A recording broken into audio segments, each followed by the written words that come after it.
السلام علیکم ورحمۃ اللہ وبرکاتہ۔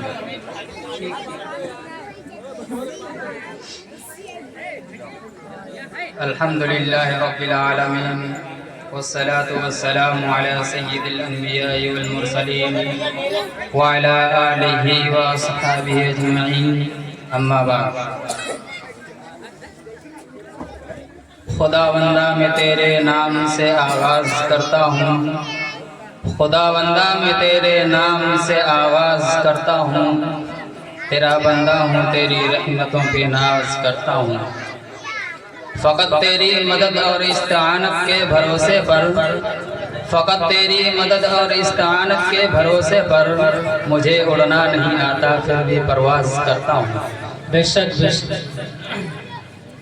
میرے محترم بزرگوں اور عزیز ساتھیوں، اللہ تبارک و تعالیٰ کا بہت بڑا احسان ہوا، کرم ہوا کہ اللہ تبارک و تعالیٰ نے ہم سب کو ایک جگہ جمع ہو کر دین کی بات سننے کی توفیق عطا فرمائی۔ آمین۔ دعا کیجئے کہ اللہ تبارک و تعالیٰ مجھے صحیح صحیح بات کہنے اور ہم سب کو اس پر عمل کرنے کی توفیق عطا فرمائے۔ آمین۔ میرے عزیزوں،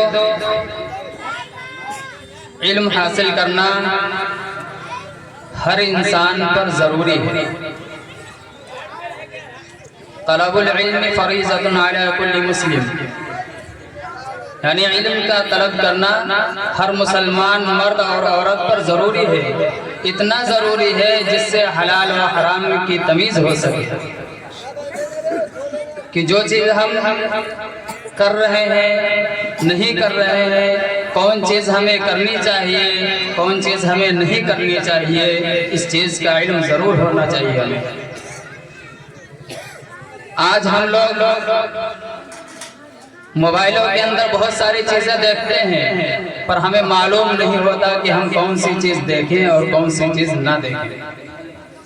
اس لیے ہم لوگوں کو چاہیے کہ ہم اپنے علماء سے معلوم کریں اور سیکھیں کہ کیا چیزیں ہمیں کرنی چاہیے اور کیا چیزیں ہمیں نہیں کرنی چاہیے۔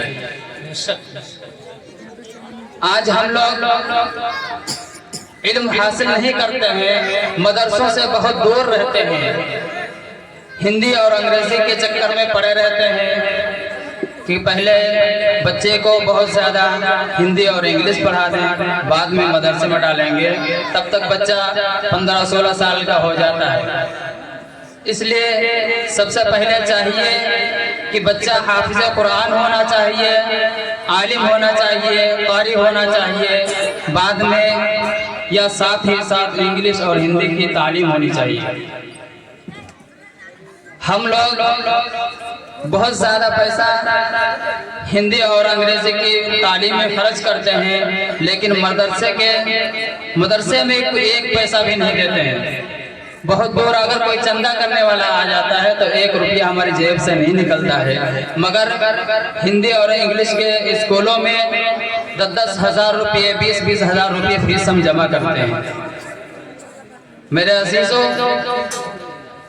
اسکول کا بچہ جب اسکول کو جاتا ہے تو بستہ اپنا کہاں ٹانگتا ہے آپ لوگوں کو پتا ہے کہ پیٹھ کے پیچھے ٹانگتا ہے، اور جب مدرسے والا کوئی بچہ اپنا بستہ لے کر یا کتاب لے کر جاتا ہے تو وہ سینے سے لگا کر جاتا ہے نا۔ تو اس کا مطلب کیا ہے کہ یہ جو مدرسے کی تعلیم جو ہے یہ ہمیں آگے تک لے جانے والی ہے، اور یہ جو ہندی اور انگریزی والی تعلیم ہے ہمیں پیچھے تک ہی رہ جانے والی ہے، کہ یہ والا علم جو ہے یہ دنیا میں ہی رہ جائے گا، اور جو اردو والا یعنی مدرسے سے تعلیم ہے ہاتھ ملتی ہے وہ آگے تک لے جانے والی، یعنی قبر تک اور آخرت تک کام آنے والی ہے۔ آج ہم لوگ ہندی اور انگریزی کے چکر میں پڑے رہتے ہیں اور اپنے بچوں کو اردو تعلیم نہیں دلاتے ہیں۔ اسی وجہ سے آج بہت سارے ایسے محفل میں بیٹھے ہوں گے جنہیں صحیح سے پہلا کلمہ نہیں یاد ہوگا، نماز کا صحیح طریقہ نہیں معلوم ہوگا، کیونکہ ہمارے اندر علماء کی اہمیت نہیں ہے، حافظوں کی اہمیت نہیں ہے، قاریوں کی اہمیت نہیں ہے۔ آج ہم لوگ علماء کو حقارت کی نظر سے دیکھتے ہیں، ان کو بہت بری نظر سے دیکھتے ہیں، ان کی برائی بیان کرتے ہیں۔ اس لیے ہمیں چاہیے کہ ہم علماء کی عزت کریں، ان کی قدر کریں، اور ہمیں جو چیزیں معلوم نہ ہوں وہ علماء سے معلوم کریں اور علم ضرور حاصل کریں۔ میں انہی چند باتوں پر اپنی تقریر کو ختم کرتا ہوں کیونکہ وقت بہت کم ہے، اس وجہ سے میں اپنی تقریر کو انہی چند باتوں پر ختم کر کے اپنی جگہ لیتا ہوں۔ آپ دعوانا الحمدللہ۔